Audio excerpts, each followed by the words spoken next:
Hello everybody, how's it going today? Glowplasma231 here, back in data about Märchen Crown, chapter number 16. This chapter is titled Love and Despair. Oh man, the high highs of love and the low lows of despairing about things. And we have a chapter of Märchen Crown to talk about today. I honestly think that's the nicest way I can open up this video, because it's what it is. It's a chapter of Märchen Crown. Like, there's nothing really good about this chapter, but also, like, nothing super, like, appalling and terrible about it either. I guess we'll get to all of those final thoughts whenever we get all the way to the end of the video. But yeah, we certainly have, what was it, 19 pages this week? I think it's 19, maybe. It's 18 pages. I'm sorry. I'm wrong sometimes. Or, no, it's... You know, sometimes I don't... No, it's 18 pages. That's how manga works. My bad, sometimes I cannot count. Glowplasma can't count. It's like a common thing that often happens, right? But like I mentioned, this is chapter number 16 of Märchen Crown. And hey, it's been 2 weeks since the last chapter, which I guess Akka needed to take a break to go play Apex Legends or something. It's just what he normally does. Granted, it's more of just like the Young Jump thing of, we release a chapter every few months and then let an author take a break. It's what happens in the magazine. We all know and love it, right? But to get into this chapter, of course, we need to talk about what happened last time in Märchen Crown. And last time, we had this whole chapter really about King Ilya transforming into this centipede monster using his cursed abilities. And of course, the whole idea that the reason that they're collecting all of these feet here are, I guess, so Ilya has feet when he's in his, like, weird centipede form that... Honestly, it's a cursed thing that made out of vines, but it somehow looks like it's like metal armor almost, and not like living things. Like, I guess the vines technically are living things, but like we normally think of like animal and human flesh different than we think about like plant flesh. So that's sort of what I'm getting to there. There's this whole thing where Michael is also succumbing to his curse as Ilya was just really overpowering him the entirety of last chapter, until the final big moment was Ilya was just pretty much going through and rammed Michael straight through, pretty much blowing a massive hole inside of his body. And of course, as I dubbed that, he gave him a Toji, because hey, we all know Toji Fushiguro. Gojo gave him a nice little round hole in the side, and it's honestly, I think, the same exact side that Michael has this massive wound on is which where Toji has it, so a little bit of a funny thing there. It's on the left side of his body, and almost in the same exact spot. I almost wonder if it's like a little bit of like an inspired thing, but who really knows there. But either way, the very last thing that happened was, oh no, Michael's not looking good, Rapunzel has seen this, everything's not looking good, and Ilya looks like he's in total control. And of course, in the fashion of that, we start off this chapter with Ilya almost taunting Michael, being like, oh, are you done already, Michael? Well, in that case, I'll be taking her life now. Of course, referring to Rapunzel, who's currently, like, kneeling here in the room, just like, oh my gosh, Michael has a massive hole in him, like, this isn't good whatsoever, right? And as all this happens, Michael's body starts to go like, nah, ah, and just like starts to like scream and mumble all of these things, as we can really tell that Michael isn't particularly coherent anymore. As we see, like, he just starts to stand up, the curse is coming out of his eye, really flaring up on all of the open parts of his body, and especially that portion that connects his neck to the rest of his body, like, all the vines growing out of there, like, moving around, blood is dripping out of his body, as we see that Michael is still holding the broken edge, or the broken handle of the glass sword that, of course, he shattered on Ilya's exterior last chapter. It's one of those things where, like, my man, you gave him a glass sword. Don't expect that thing to, like, be that durable, you know what I'm saying, right? But as Michael's, like, going through this whole thing and, like, mumbling is, like, he started going to, like, this rage form, like, letting the curse completely take over his body. We see that Ilya's just like, oh, boys, you can still move, huh? Well, despite that, your body is in tatters, and your sword is utterly broken. Again, you gave him a glass sword. What do you expect from the boy, right? But Ilya just is like, hey, don't you see, Michael? This is our curse. Despair breeds love, and love deepens our curse. Our love is endlessly deep, as the darkest depths of the very ocean. The deeper that our despair runs, the stronger our love grows. And on one hand, this is a little bit of an interesting thing. It's just like the bond between people, the love that they feel, and of course the despair that the curse causes these people's love to go through, which I guess is just like an infinite feedback loop is what I guess Ilya is trying to say here. But he just continues saying like, hey, but what can be said about the two of you, Michael and Rapunzel? What do you two have that could possibly shatter our dreams, or hope to deny the love and despair that we have accumulated? Of course, talking about himself and the love that him and Cinderella share, right? As Michael strictly isn't looking good over any of this, he still has the broken hilt of the sword in his hand and like raises it up behind his body, gets ready to swing it as like all the vines are coming out of his eye, out of his like chest, like just sprouting all over him. It's like Michael is really succumbing to the rage. And Ilya's like, oh, I see. You are no longer capable of words then, and if you cannot answer, then you are merely just an eyesore. So I must ask you to leave my stage at once.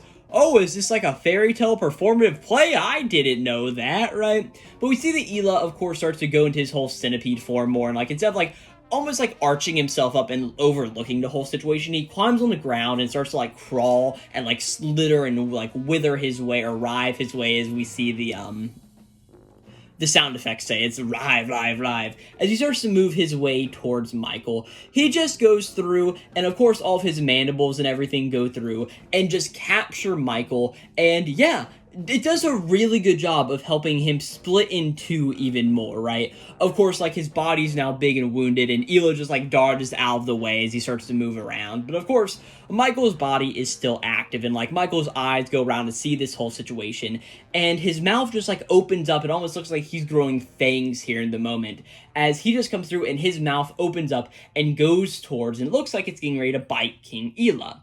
And Ilya's like, oh, what is that now, right? As we see that Michael's head goes over and chomps on one of Ilya's mini feet, and really just grabs and latches onto one of them, right?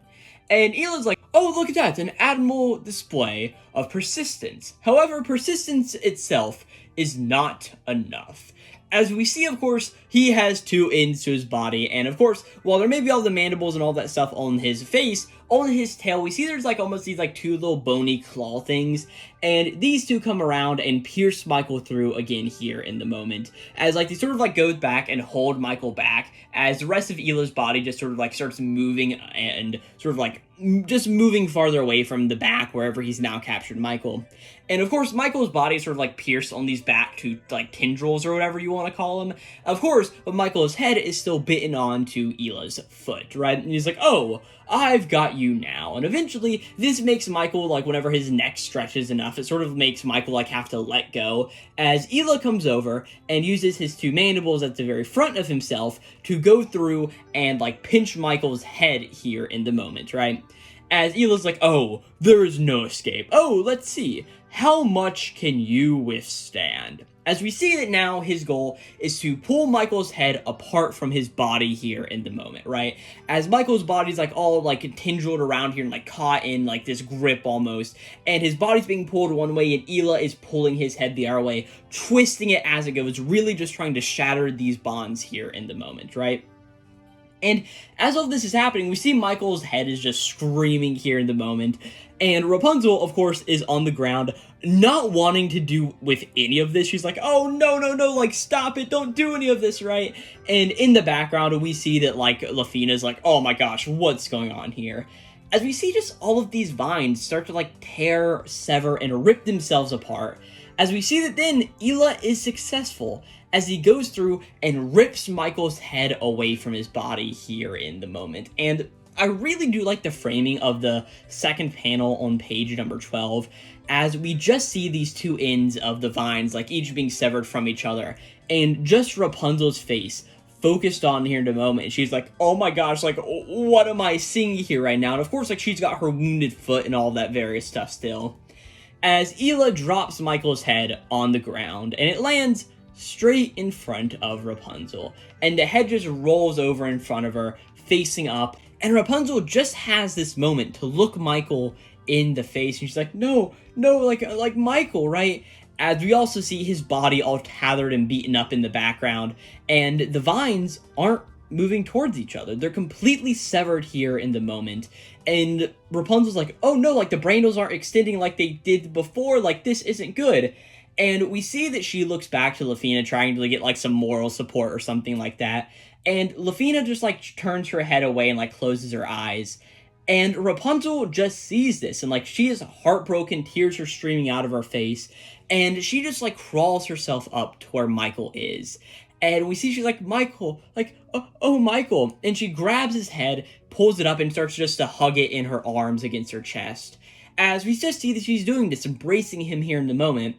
As, of course, Cinderella is in the background of Ilya, saying like, hey, Ilya, let us finish this, right? And Ilya sort of seems like to be taking a break from this for a second. He's like, hey, look, Cinderella, at this final union between lovers who are unable to live happily ever after, you have to know that this is where their story ends. As of course, we see Rapunzel sitting here hugging the head here in the moment, and Michael's head and all the vines that were on it are now just disintegrating almost into the wind, as our final page is just Rapunzel hugging the head with everything just disappearing. And yeah, that's where we end off chapter number 16 of Märchen Crown. And this chapter has had a very interesting audience feedback, in my opinion. It is really a lot of people talking about this, how this is a manga written by Asa Asakasa. And of course, the previous manga written by him was one that I covered here on this channel. It was called Oshinoko. All of you probably know it at this point, right? And spoilers for the big plot twist in Oshinoko. But the thing that happens there is in chapter number 8, Ai Hoshino is stabbed to death by a mysterious stalker, leading into a revenge tale of Aqua and Ruby going to try to find out who killed her and just all the reasons for that, right? And this series seems to be trying to do the same thing here in the moment, or at least that's what a lot of the audience seems to think, is like, oh, this is a way to kill off Michael here in the moment, leaving Rapunzel completely alone, and this leads to a lot of people thinking that we are going to have a brand new main character for this series. Whether or not that be King Ilya, or whether or not that may be like Lafina or somebody like that, right? And I have to say, though, I am not really in that camp. I do think that this isn't the end for Michael. Yeah, it looks like that he's all done and gone, like he let the curse succumb to him and he did all of this various stuff, and oh no, he's not looking very good, and oh no, Rapunzel's here in a moment, like freaking out. Rapunzel is surviving this, I think. I don't think there's really any way that she can be justifiably killed here in the moment, and one of the main reasons I think that is due to the cover art that we have for this series. Of course, like, you can say a lot of things about cover art. There was a manga that, like a one-shot that was published in Jump Plus called Secret Steward. I think this was like late 2024 or something. It's definitely been over a year since it was done, but it was this whole fake manga about like this rom-com going back and forth until eventually it was revealed, oh my gosh, this is just the continuation of the Deadpool Samurai manga. And a lot of people were like, wow, that's like a really fun way to like to fake you out and do something like that, but it makes sense for the character of Deadpool there in the moment. But I just don't feel like we're going to be leaving Rapunzel as a main character at this point. Of course, we have this whole idea of this competition, or at least what I am viewing to be this competition battle royale in between our main factions. Like, hey, we have all of these fairy tale princesses, and they all have these unique princes that have abilities based on these cursed abilities, right? And I really think that's where this story is simply going to be continuing on with, is like, I even had this theory the other day just thinking about it, like, oh, hey, we have this whole thing like the Selectio Legalis, and what if what they're all trying to fight for at the end of the day is something called the Märchen Crown? Is like, that's what they want to get, because I'm pretty sure Märchen translates to something like fairy tale, so fairy tale crown is what this what this series is actually called. And the reason I say all of this is, yes, there is a chance that Michael is just dead here. I mean, how much more can you be like, okay, yeah, all of his vines that kept him alive the first time have withered away. It's going to be like, oh no, a lava is going to sprout out of his body now and keep him alive. We may have a entirely brand new male characters. It's like, hey, they failed the first time. Like, Cinderella does not get everything she wants to do, and maybe she'll fall in love with somebody else, because the main reason I say this is on the Märchen Crown banner. I said I was going to get around to their full circle eventually. We see two main characters, one of them that looks like Rapunzel to me, and or at least a slightly older version of Rapunzel, and then another character who looks semi-like Michael. It may be like something like, oh, this looks like Michael from like the early concept planning stages, and maybe it may be one of those like fake out things or whatever, but we could very easily be getting Rapunzel a brand new prince here in the moment, and oh, maybe she goes back to the tower, meets Madame Witch, maybe Madame Witch comes in to save Rapunzel here in a moment to find her new prince to then compete again in the Märchen Crown tournament, as I'm going to dub it with literally no other ideas right now. So yeah, that's really my biggest idea for what this chapter is. I like Michael as a character, I've liked his design, but I can also see the world where, yeah, Michael is just dead here in the moment.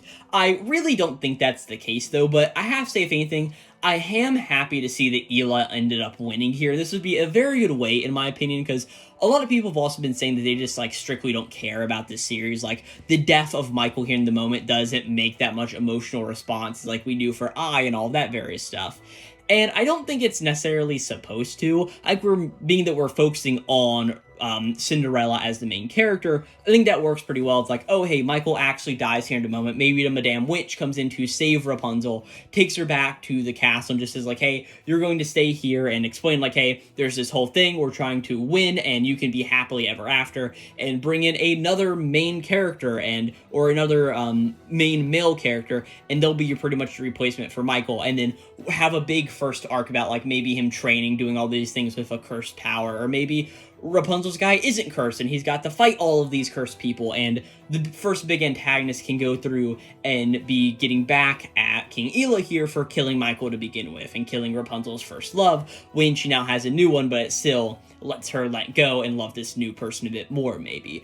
There's honestly a story I think that could easily be told there, but to really have to focus your entire crux of a series on, hey, we're going to be killing off one of the main characters very early on. I like that idea, but it is just a little weird that Asakasa has now done it twice, presumably. But as I say that, we legitimately do not know. The next chapter is coming out in 2 weeks. Yeah, sure enough, 2 weeks. Today is Wednesday the 6th, and the next one comes out on Wednesday the 20th. I guess that makes sense. Wednesday the 13th is when the Oban Festival is going on in Japan, or at least, like, the part of that week. Like, if you guys read Weekly Shonen Jump, we had issue number 36, 37 this past week. So it makes sense that we are, like, getting no manga for that week, because all the manga need to have holidays, too. But I guess we'll be figuring out what's happening in Märchen Crown here in 2 weeks, and I really don't have too much else to say about this chapter of Märchen Crown, besides for the whole theories I have on this series, where it's going, and what we're getting from now. I still think Ilya's design in his centipede form looks absolutely stupid.